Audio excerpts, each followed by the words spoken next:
2 বছর আগে রক্তক্ষয়ী সংঘর্ষে কেঁপে ওঠা মণিপুর সফর করলেন ভারতের প্রধানমন্ত্রী নরেন্দ্র মোদী।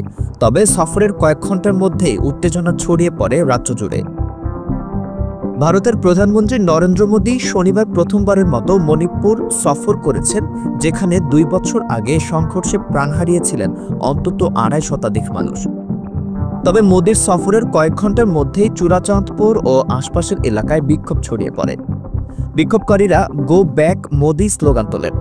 পুলিশ শান্তিপূর্ণ বিক্ষোভকারীদের লক্ষ্য করে রাবার বুলেট ও কাঁদানে গ্যাস ব্যবহার করলে বহু মানুষ আহত হন। প্রধানমন্ত্রীর এই সফর 3 দিনের, যার মধ্যে আসাম ও বিহারও অন্তর্ভুক্ত।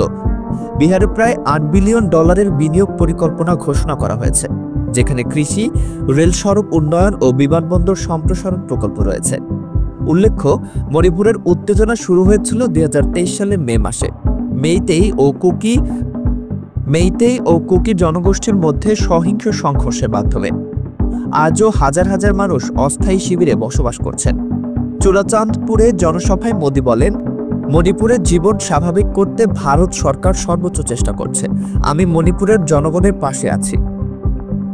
তবে ইসফলে মেইতেই অধ্যুষিত এলাকায় তার আরেকটি সমাবেশ ঘিরেও ব্যাপক নিরাপত্তা জোরদার করা হয়েছে। 2022 সালে শেষবার মণিপুর সফর করেছিলেন নরেন্দ্র মোদী। তখন তিনি প্রায় $1 বিলিয়ন উন্নয়ন প্রকল্প উদ্বোধন করেছিলেন। কিন্তু চলমান সহিংসতা ও রাজনৈতিক অস্থিরতার কারণে রাজ্য এখন সরাসরি নয়াদিল্লির নিয়ন্ত্রণে।